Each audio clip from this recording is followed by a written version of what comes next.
You feel this nervousness on the phone there? Sir, I've been trying to make an urgent phone call up there. Well, I don't think it's something I want to do on an overseas phone.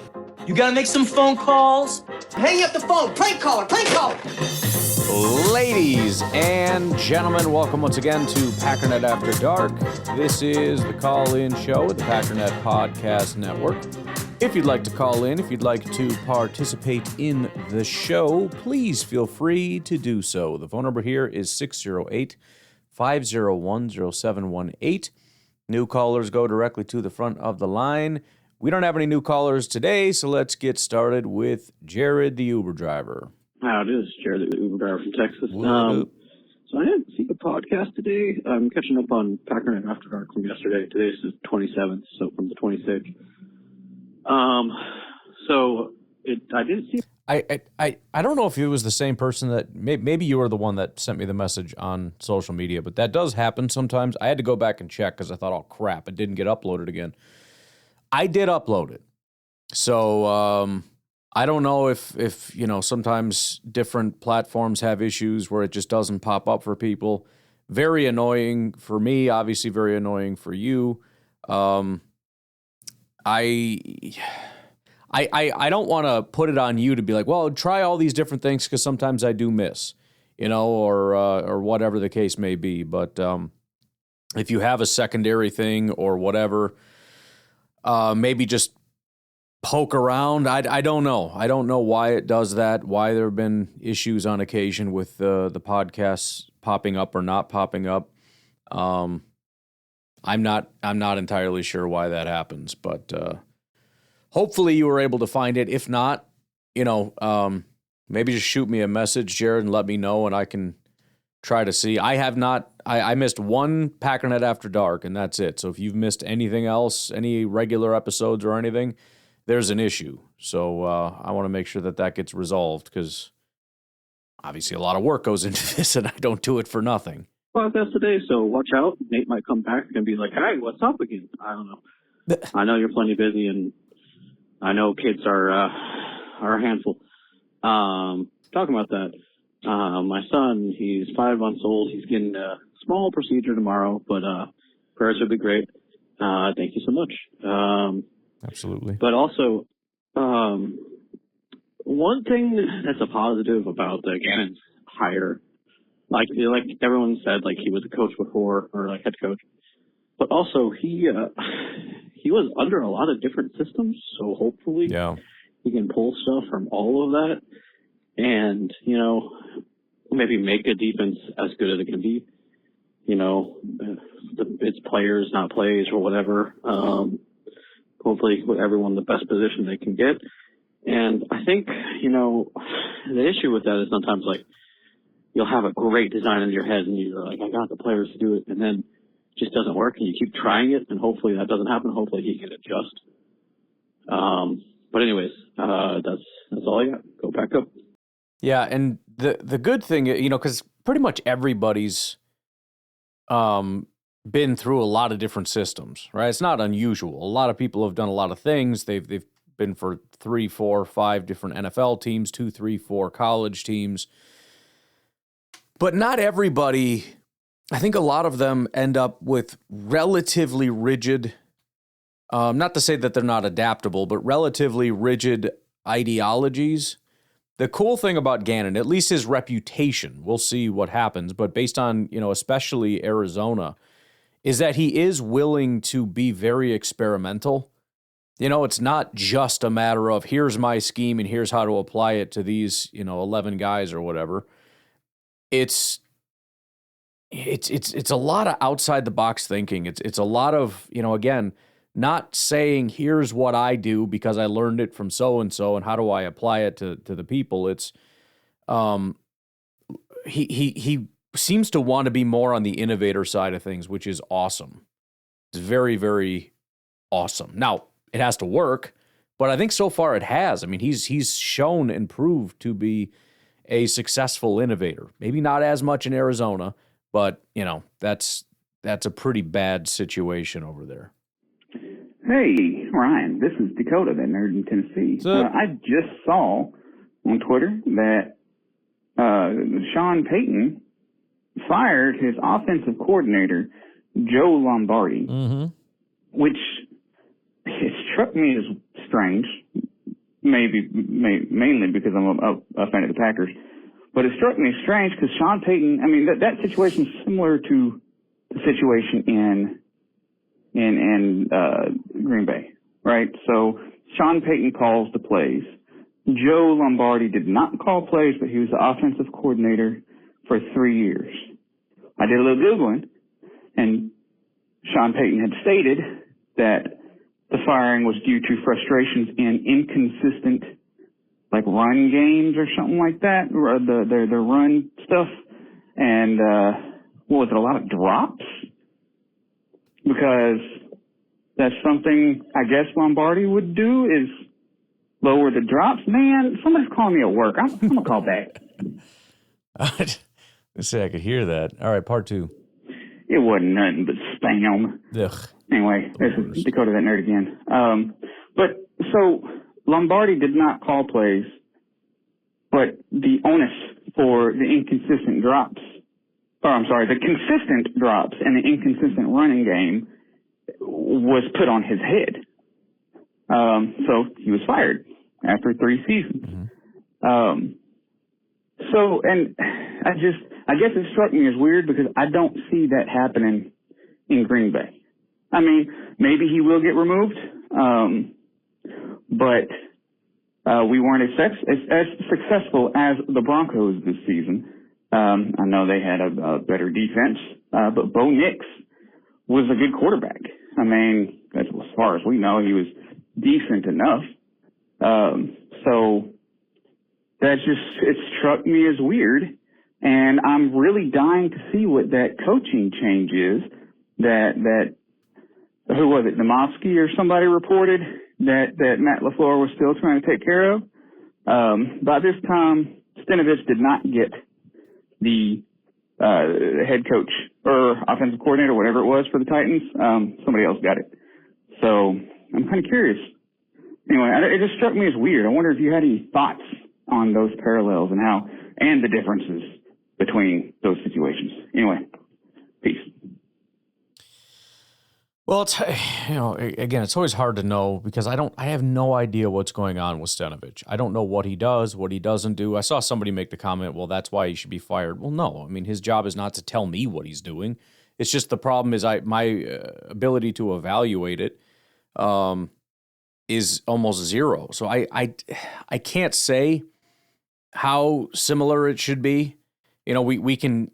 It's kind of like with the firing of Matt LaFleur. Well, look, it's the same thing based on this. I don't know if it's the same thing. There's similarities for sure. I don't know if it's the same thing. So it's hard to know. You know, can we just pin the same? Because do they do the same thing? I don't know. I think it's definitely one of those things where we could look at it and say, see, they did the thing, but we won't do the thing. And so that's proof that we should be doing. Maybe, I don't know. Or maybe we should fire our guy and he shouldn't have fired his guy. I don't know. It's hard to know. But obviously, you know, as we've learned, just like with the Matt LaFleur thing, different people are going to kind of look at similar pictures and come to different conclusions, and we got to see how it plays out. I mean, I don't know that Stenavich does stay. Maybe he doesn't. But it certainly seems as though that ship has kind of sailed. I would say. I don't know. We'll see how that pans out. But I'm thinking you weren't asking about him possibly coming to Green Bay. I kind of thought that's where that was going, and it never went that way. So I won't answer that question. But as far as the similarities, again, it's so hard to know. Other than what you already laid out. Right, you have a non-play calling offensive coordinator, similar problems in the run game and all that kind of stuff, and one guy got fired and one guy seemingly isn't. But obviously there's an insane amount of intricacies that go into what an offensive coordinator does, and I couldn't tell you what those things are, especially the specifics of what we do here compared to what they do there. Ryan, how the heck I am are you heckin' doing? good. Nico Idaho just chilling, just thinking about, listening to some podcasts, thinking about some stuff. So they were talking about the whole Mike McCarthy thing on the Willie and the Two show. And this one guy had this really dumb take that if Rodgers plays with, McCarthy, that it's going to erase all the bad. Like, stop. His legacy is already cemented, right? But it got me thinking. I mean, when I heard about the McCarthy getting hired by the Steelers, kind of like McCarthy, I think he's a super cool. Like, I would love to have a drink with Mike because I've heard the dude has stories galore. He's a funny dude, super cool. And I know him and Aaron didn't leave. They didn't separate amicably. So it kind of. I mean, am I the only one? And I know there's people that don't like Aaron. I get it. That's all good, I've had too much pain in my life to hold too many grudges. I mean, I could keep them a little, but eventually they're like, eh. But I mean, is anyone else kind of romanticizing this whole McCarthy playing with Rodgers thing again? I mean, it just kind of hit me today. I didn't even think about it. But then Rodgers hasn't announced he's retiring yet and blah, blah, blah. So I don't know. I was just kind of thinking, I think it would be kind of cool that, like if they played together again. Oh, I'm all in on that.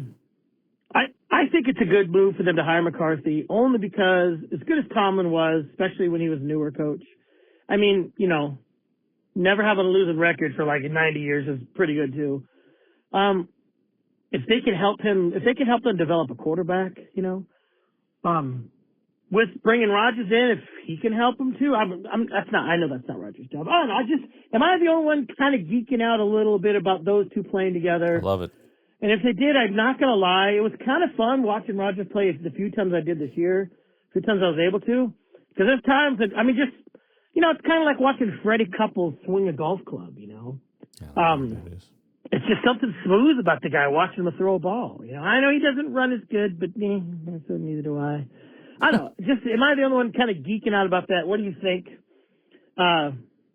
And just let me know what you think. I'm gonna go a little early. What? Go Pack, go. No, I'm very, very excited about that. I'm starting to like more and more, but I keep talking about this. Part of it is the sell, but it is honest. This is why I love the offseason because there's so much. There didn't used to be all this like soap opera-y, drama-y stuff. I mean, it really does feel like there's an NFL writer.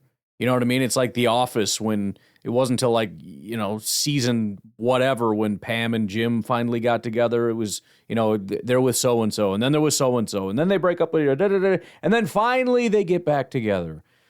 This is that storyline where it's like they kept missing each other, and Rodgers goes over here, and Mike goes over here, and then it just all falls in line just perfectly, and it's just this wonderfully beautiful thing. I love it, man. I'm all about it. I think it's fantastic. Again, I can't really root for them in the sense of obviously I'm rooting for the Packers to be successful and they can do whatever they want over there so long as it doesn't intersect with our goals and whatnot. That is to say, winning a Super Bowl is not an option. Sorry, because that's for us. But other than that, very, very much excited to see that. I've even said, hey, maybe I don't see the picture anymore. But the thing that I had essentially laid out is that if Stafford doesn't come back, maybe Devontae says, this isn't so much fun anymore, and Rodgers and Mike get on the horn. They're like, come on, man, come on back. Just 1 year, then you can retire or do whatever you want to do. I think that'd be beautiful. Hey Ryan, everybody, it's Beer Chief Benny. I was gonna wait. I was gonna listen to Packernet after dark. And Bramble, first caller. I'm 2 minutes and 40 seconds into this episode. He mentions how Jonathan Gannon punched that one player. Yeah. And I'm like, dude, that's awesome. Yeah. And I see people online, like Packers fans, are like, ugh. Like, I don't want this guy. Like, this guy punches his players. Like, and I'm sitting there like, and these are the same people who complain that Green Bay has a culture problem. Who they're like, we need to change the culture. Okay, well, Do you think we get that from people who don't punch people? Like, we don't get the culture change. Like, maybe this is so good, dude. Maybe this is a guy, Jonathan Gannon, a guy that how else can you expect to fix the culture if you don't punch your players? I mean, I don't even know what we're talking about here. Put up with this bull crap. And he's like, he's going to get pissed. Like, he's going to get really pissed off at guys. Like, hey, you freaking loser, you didn't do your job. You're making me look like a damn fool. What's wrong with you? Like, just punch him. Like, just give him a little gut. Just freaking punch him, dude. Punch, you know? Heck yeah. That's what we need, man. That's what we need. Just do it. That's the kind of crap we need in Green Bay, man. Freaking. And so I don't want to hear this. I'm like, he punched his player. I'm like, God, that was like bad luck. It's just so stupid. It's so bad. No, it's not bad. It's good. And you're soft. Just like freaking LaFleur is most of the time. If you think that's bad. I think this is the greatest thing that's ever going to happen to this defense. Is Jonathan Gannon, baby. This guy's not going to put up with this bullcrap anymore, man. Just going to punch everybody. He's going to freaking let you know when he's pissed. Yeah. And you know what? It's about time somebody got pissed. Because nobody's getting pissed on this coaching staff. LaFleur isn't. Freaking, I don't know, anybody else. They just go to the podium like, yeah, well, let's look at the tape. I should be like, just go to the podium and be like, yeah, that was bullcrap, and I'm pissed. And now we'll look at the tape after I'm done calming down for being so pissed off. So, I think it's great, man. And I really hope that it does change the culture in Green Bay. And I hope it kind of rubs off on LaFleur, man, or just the rest of everybody else. Like, dude, like, we're not going to put up with this crap. Like, we're the Green Bay Packers. We should be respected. So let's go out there and show them, like, let's just talk crap with our play. Like, then they'll shut up real quick. We don't have to hear them talk and be like, we're the Bears. We beat you one time. And then we beat you in the playoffs. It was our Super Bowl, though. Tired of it. Go back, go. Yeah, we're going to have a part 2 here. Oh, continuing off my other call, bro. I hope Jonathan Gannon's this type of DC where, you know, if Nixon wants to be a freaking moron and jump on the pile or some crap, and he'll just like have one of his guys up there that's in the booth with him and be like, oh, I don't know if he'll be in the booth or not. I know Halfley was, but I just want him to be a guy that, if he is in the booth, he'll be like, hey, go tell Nixon to call up here. Go tell Keyshawn to call up here.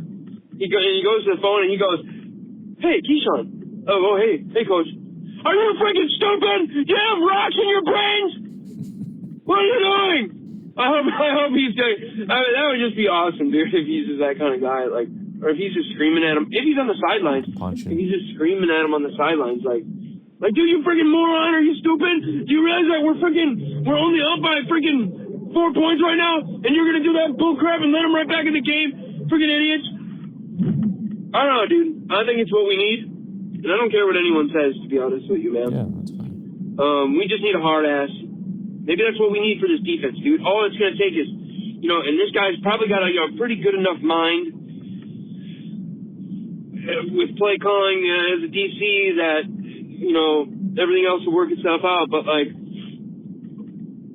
this is really what we need, man, is somebody's going to be an ass buster and not put up with bull crap. We've put up with bullcrap for too long. Now we just need somebody that won't put up with bullcrap on special teams. Come on, Rich. Retire, buddy. Retire, Rich. You've had a great career for yourself. Now retire. And you robbed us. So go and draw all that money you robbed us from. Yeah, that's fair. I kind of backing up on this entire conversation a little bit. Like I said before, the only issue is how it's going to sit with the players. And I know it shouldn't matter, but it is a different day now. There's a reason why coaches don't do that. It's not just because the coaches are soft. It's more so because the players are, and they can't handle like tough coaching anymore. So it has to be very like soft and affirming kind of coaching, I guess. But yeah, it's as long as these guys can kind of suck it up and deal with it a little bit, I think we'll be all right.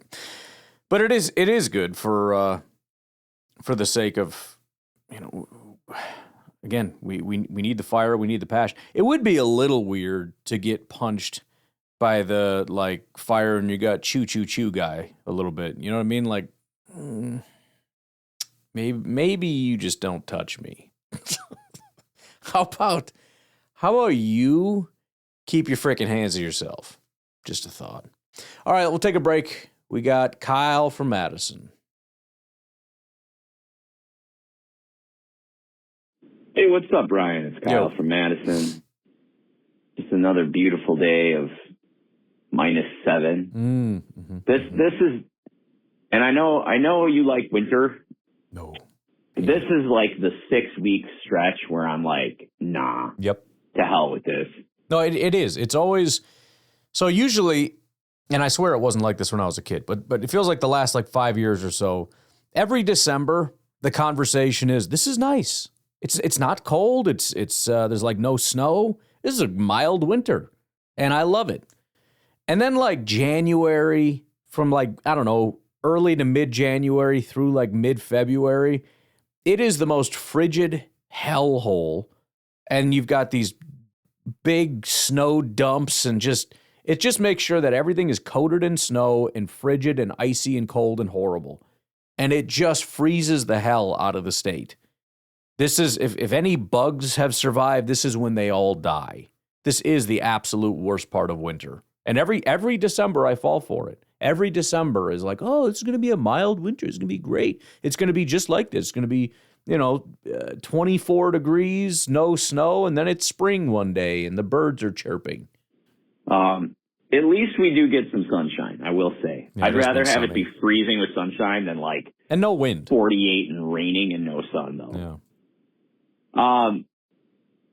Man, a lot of people seem to have some strong opinions on the Jonathan Gannon hire. I don't know if it's just that I was too busy with other things to really like have a defensive coordinator crush. So therefore I couldn't really be disappointed or excited either way or what, but I just really feel, I don't want to say I feel nothing, if that's not really true, but like, I don't know. I mean, you don't know and I don't know, right? Yeah. I mean, had they gotten like Christian Parker or somebody, that's like a sexier name, I guess the possibilities might be more exciting, but like, I don't know what LaFleur's philosophy was here, but if I was him, considering how big, I know he just got an extension or he's getting an extension. We got to get terms on it, but like, he's going to have to perform still. Like, that's not going to be etched in stone. Like, if he doesn't perform, I mean, it's not like he has an infinite leash. Right. What do you think? If he has 2 bad years, I think he's done. Maybe less by 1, maybe more by 1, but like, it's not like he's safe. Nobody's safe. So if I'm him and I just understand kind of the landscape of things, I want somebody who's very flexible, who can have a perennial top 10 defense that is very high IQ in situations. From what I've been reading, that is a strong possibility from Jonathan Gannon. I literally knew nothing about this dude other than like, obviously he was the Arizona coach. To the extent that I actually thought just over the last few years, I just thought that he was related to Rich Gannon, because like, why not? The NFL is full of Nepo babies. So I just kind of assumed, well, that's probably like Rich Gannon's kid. It's not like a super common last name. Turns out, no, that's not true. So, I mean, that's cool. But, I don't know. I mean, everybody wants a little, hot piss kind of guy. I mean, here's a guy punching people on sidelines. I mean, here you go, Packer fans. No, I'm not proposing that, but I think it's an interesting hire. I don't know that it's necessarily like the safest hire or the most weird hire. I think it's just fine. Well, time will tell, Yeah, the quote that I had mentioned to somebody, they showed me like a T-shirt that had, do you have fire in your gut? Stupid quote that's going to have to be on a T-shirt someday is, can't get your piss hot without fire in your gut. You know what I mean? So there you go. But, yeah, I mean, that's part of the problem that I have with, I try to be as accurate and correct as I can be. The problem is when you're completely accurate and correct on the outside, as we all are, the answer is always, I don't know. And that kind of steals the joy of everything. That's partially why when it comes to the draft, I kind of treat it like a game. The way that I've always talked about the draft is we get deep into it. We are the GM. We do all the mock drafts. We have the conversations. We do the breakdowns. As soon as the draft starts, a switch has to go in our brains where we switch from like, this is my guy, this is the thing, this is absolutely what has to happen. We have to switch it back into the, I don't know mode, which is nearly impossible, but it's what you need to do. Because you need to understand that everything we did up until that point was just playing. We're just playing, we're having fun, but we don't actually freaking know anything. And I think that's kind of similar here. Again, a big Jim Leonard guy, like all this stuff, like I kind of think this, that, or the other. We don't freaking know. We have no idea. And by the way, parallel with the draft, the other thing we do, they go and draft the guys that either we didn't think of, we didn't know about, or we didn't like. And then we learn more about them. We go find highlights and we watch film on the guy or whatever, and suddenly we start to fall in love. And that's what's happening with Gannon. We don't get it, because we only did kind of a half look, kind of a little side eye, like, well, he was good with the Eagles, but that was like a year where they were good. And, then he was with Arizona and they were bad. So he doesn't seem that great to me. But obviously a guy's entire career is a little bit more complex than that, not that we're ever going to know, but it's not hard for any of these guys to start piecing together a picture that explains why they felt this was the best candidate. Hey, sorry, I had somebody trying to call me right as I was finishing up the call with you. I got a little disheveled there. But what I was going to say about the Gannon hire is,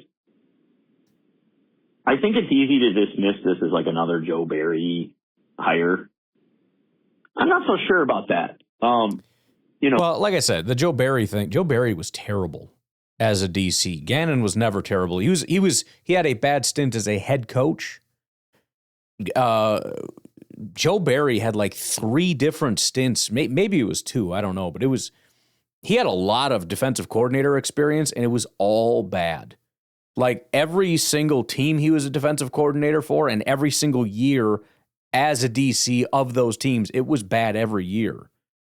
Gannon has always been nothing but good. Again, the head coaching thing, but that's different. He wasn't the defensive coordinator.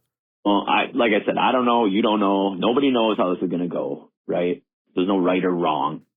But I think there's some advantages to that. I like the fact that he was a head coach, even if he wasn't great at it. I mean, he's in. Is there more?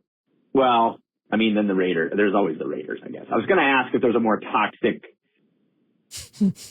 place to go coach. There's some bad ones out there. Yeah, there probably is. But, it's top 3 in Arizona. I'm not sure that the results or lack thereof from Arizona is really the best lens to look at how good of a job Gannon did or would do going forward. I don't know that has a lot of direct variation to what he's going to do with the Packers. One thing I do like about this, and I guess I would preface it by saying, and I haven't really had time to absorb a lot of social media, but I'm assuming a lot of people are echoing the sentiment that this is a huge hire for LaFleur, because he's not going to have time to be wrong here and reset. If things go bad, it's probably going to cost LaFleur's job, contract or no contract, right? So, I don't think he would have rushed on this. I think he made the choice he wanted. I do like the fact that you get a defensive coordinator where if it goes really well, at least in the short term, you're probably not fielding head coaching interview requests straight away with Gannon just because he just did it.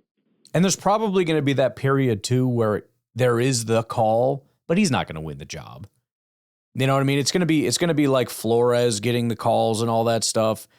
But he was already a head coach and it really didn't go well. So it's like, oh, he's a genius. He's one of the top DCs out there. I don't know if that guy's ever going to get a head coaching job.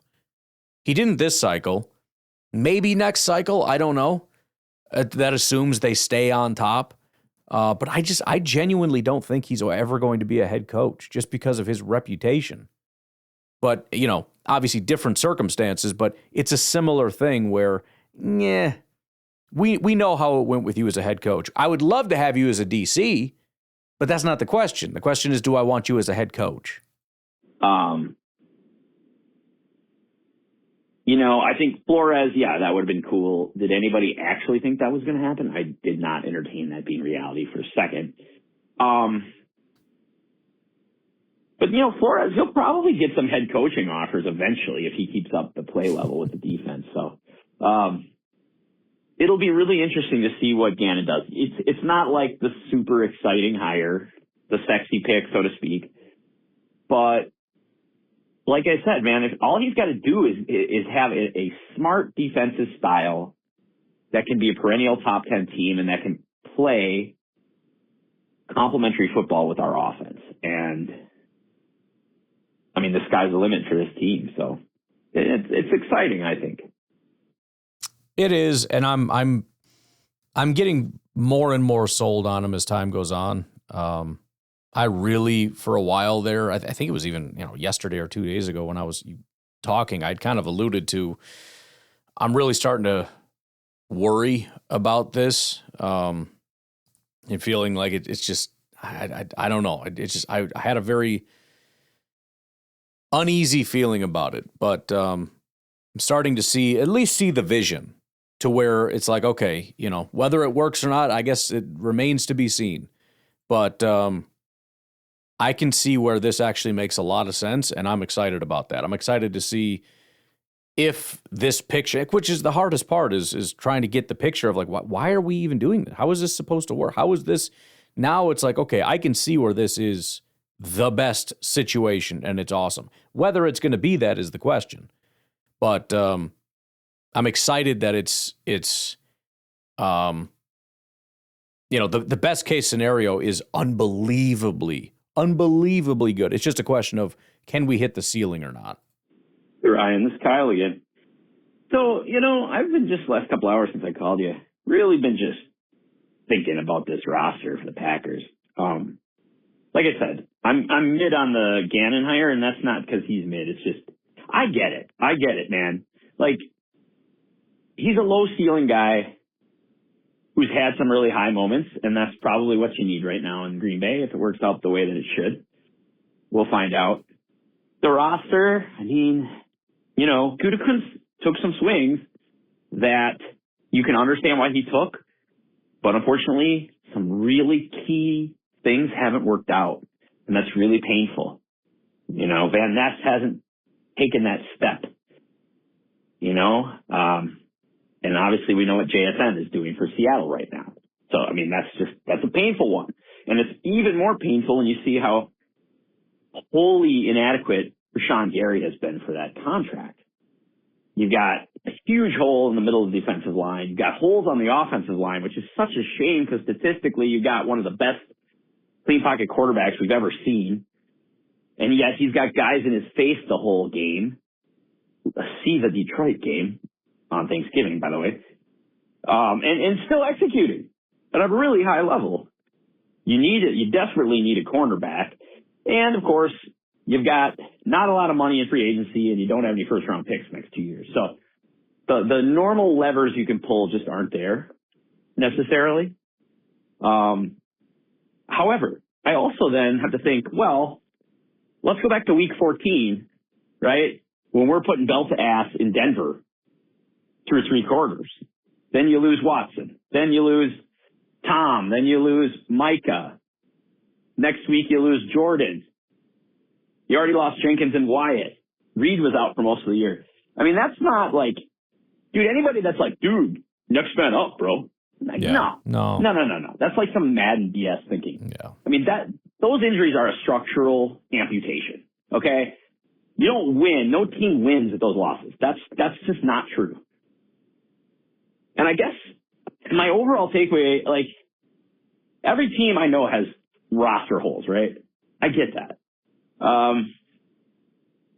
I guess just looking back on the season now in a couple weeks, it didn't really prove to me that the Packers weren't elite.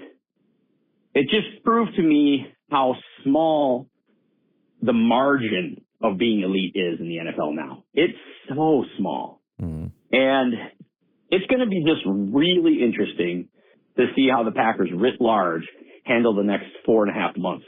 Yeah, I mean, it's relative. I think the first round picks are kind of tough. I mean, the Packers have never been in a phenomenal position. They never have a massive amount of cap space. I mean, if we're sitting there with like $20 million to spend, it's like, holy crap, we got some money here. I think last year we had a pretty big pile we were sitting on and nobody to spend it on. Maybe that was 2 years ago. I don't know. And then, you know, we lost our first round pick, which isn't great, but we never have, we basically never have a first round pick. There's, you know, in a given year, 15 to 20 legit first round picks. So, you know, we get a late second round as opposed to an early second round this year. It does restrict things and it makes it difficult. I think at the same time, I'm more upset with the lack of ability to get the talent we have to perform. You know, I mean, look at our left tackle in Rasheed Walker. We have a left tackle. He just stopped playing well. That's not a draft issue. That's a coaching issue. You know, Elton Jenkins is not super playing well, whether it's injuries or whatever. I don't know. We have another center in Sean Ryan that just never grew. You know, we have Jordan Morgan and Anthony Belton that have taken no steps forward. And again, we can blame the GM. That's fine. But who's improving? Is there one person on this team that's improving as opposed to getting worse? Zach Tom was injured and he started, you know, playing worse again because of injury. But it's just that we're not getting the quality. You know, Edgerrin Cooper, he wasn't playing as well this year. Xavier McKinney wasn't as good. He's still good. He wasn't as good. Valentine took a step back. Keyshawn took a step back. Rashawn, by the end of the year, took a step back. I mean, the left guard Banks had probably his worst year of his entire career. Josh Jacobs was a non-factor. These are all guys that we know can play football and just played below what is expected of them. So, again, my issue is, I mean, you can't draft your way out of that. If you got guys like Xavier McKinney that can't perform, at least not anywhere near the level that they've been at, or I mean, we're talking, these are like elite number one guys. Rashawn Gary, for whatever anybody wants to say about him, was for many years one of the best pass rushers in all of football.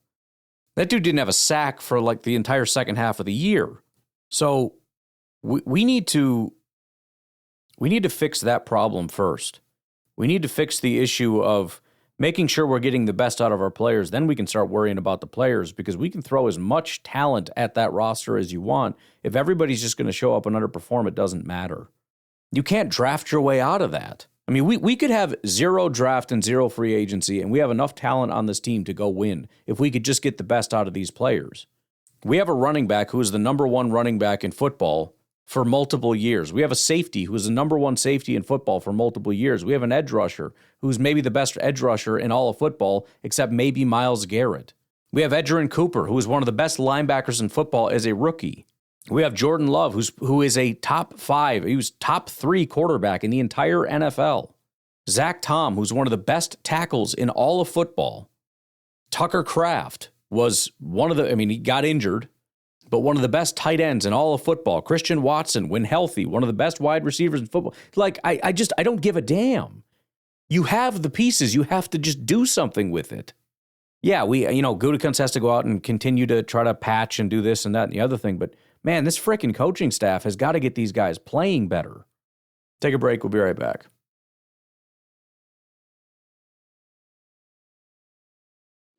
Hey, Ryan. Scared from Southern Illinois. Man, there's a lot of stuff in the news in the last couple of days, stuff rolling in, and I have to say that I don't know if you've seen this yet, but Rasheed Walker got himself in a little bit of trouble at LaGuardia Airport, and I guess he declared a weapon in his check bag and apparently broke some rules in the states that he was in. and got himself arrested. And there's a lot of jokes that I could go into, but I am not going to do that because that's a serious thing that had happened to him.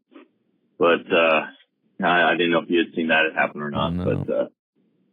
But so since the last time I called in, Gannon's been hired as the defense coordinator. And for me, that's a big yawn. The guy fails to inspire anything, in my opinion. And I just feel like he's like a retread type hire, in my opinion. I know that we have no idea what kind of coach Jim Leonhard would have been. A lot of speculation on that.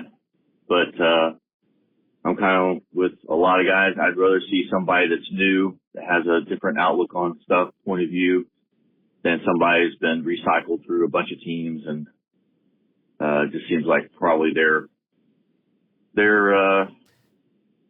theology when it comes to how to call a game has probably grown a little bit stale. So I don't know if retread is necessarily fair. I mean, he was a defensive coordinator for just 2 years.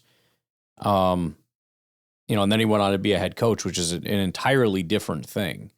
A lot of the retread guys have been, they've been this a bunch of times, it's kind of like what McCarthy is at head coach. He's been a head coach in multiple places. He's had some success, but he's also been a failure and fired. He's never been fired as a defensive coordinator. He got promoted from being defensive coordinator. So, as far as DC goes, he's never been anything other than elite. We shall see. But here in Southern Illinois, on a different matter, we survived the snowmageddon. We got about 14 inches of snow here, and on day 3 of schools being closed, which to me it just seems like absolute wussification of the nation.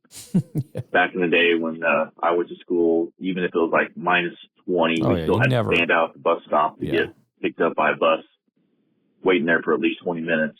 So we had snow days as a kid, only if like the buses couldn't run because the snow was so out of control, which was super rare. But I don't remember ever having like a cold day. I just don't get it, man. Kids are soft these days. Anyways, hope everything's doing well, and hope this call doesn't get dropped. I'm out. Yeah, we would maybe once every, I don't know, feels like 3-4 years, you'd actually get a snow day. And I remember the teachers would be all like pissy about it, like snow day, because then we have to have a makeup day, and we only have like 3 or 4 makeup days, and instead of graduate, now you get. Seems like now it's like every other week the kids have off for something. It's some teacher something day. It's like, what? Teachers ever teach anymore, or what? Every day is just a day off. I don't think we can blame the kids. Kids aren't soft. Kids go to school when we tell them to go to school. We just have teachers that don't want to work anymore, I think. But yeah, again, as far as the retread thing, I don't know that would be the best description of him. Retreads are guys that have been hired and fired and hired and fired and hired and fired and from the job that he's applying for. And I don't think that's what we're seeing with Gannon necessarily. Garrett, part 2. One other thing, Ryan. I've been calling in since day 1, and I've listened to a lot of people call in the show. I've listened to a lot of people go on rants.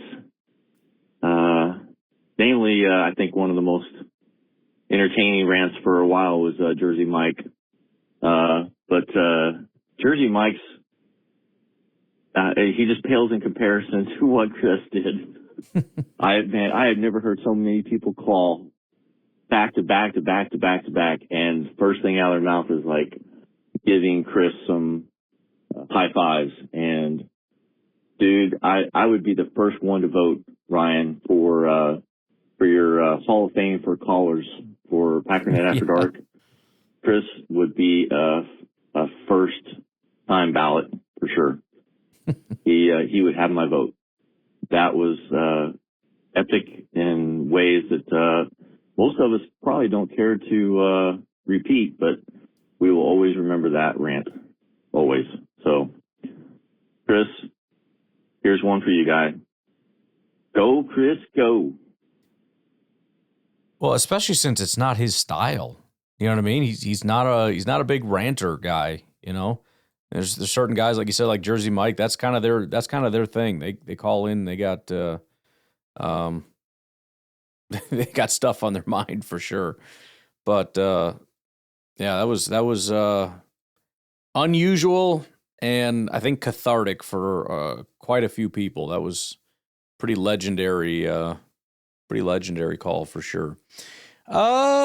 Nico, what's going on? Yo, this is Nico from Idaho. So, I've been warming up to this defensive guy more and more. You know, I mean, one thing that I think Benny said that kind of makes sense is that if Leonard comes to us and has a good year or two, he might just use us as a stepping stone. Right. You know, like Halfley, which I didn't think Halfley was going to do, but he did, and I can't blame him. I don't.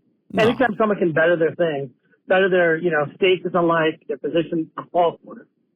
But homeboy has been out there. He swam with the big fish, you know. He's like, oh, this kind of sucks. And if he can settle in and do good with a good organization, it's kind of funny because I heard,